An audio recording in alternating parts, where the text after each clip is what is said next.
US President Joe Biden is set to deliver his first State of the Union address to a joint session of Congress. Now, he'll be heading to Capitol Hill with more than half of all Americans, some 56%, saying his first year in office was a failure. Simon Marks joins us live now from Washington, D.C. for more on this. Simon, foreign policy, not always America's favorite topic, but it is expected to be front and center of Mr. Biden's speech.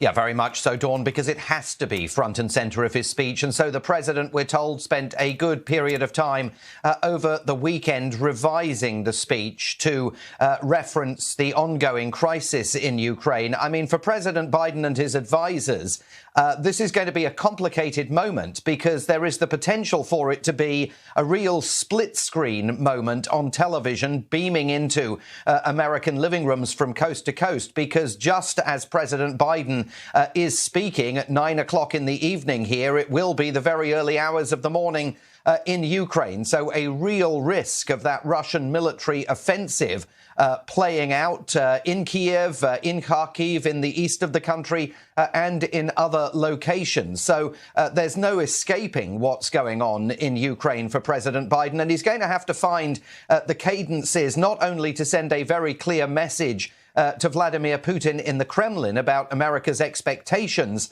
for an immediate Russian military withdrawal, but he's also going to have to convey to Americans themselves how committed he is to make sure that this doesn't impact the American economy. And the president's been at pains for several days here to focus particularly on energy prices and tell Americans that energy payments to Russia are carved out of the sanctions that the United States has already imposed on Moscow. So in foreign policy terms, just on Ukraine, and that's before he gets to China, Taiwan, and all the other issues besetting him internationally, it's going to be a complicated task.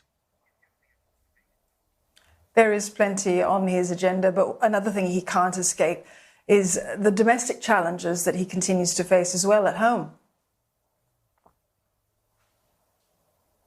Yeah, absolutely. So Jen Psaki, the White House press secretary, says that the president will deliver a strong message to the American public about America's inflation rate now at a 40-year high. He's going to argue that despite the risk of inflation, there are all sorts of reasons to believe that the American economy is rebounding from the pandemic. Of course, he will address the rebound from the pandemic. Climate change, we're told, is going to play a central role in the president's speech, and he will make an appeal to Congress to pass a variety of bills that are very much stuck there, including voting rights legislation, proposals on gun control, and a host of other domestic issues that are of enormous importance to an American public that, remember, in November of this year, will be casting ballots in a referendum on Joe Biden's presidency, the midterm elections that will decide if Republicans recapture control of the very legislative bodies that Joe Biden will be addressing tonight. Simon, thank you for that. Simon Marks there in Washington, D.C.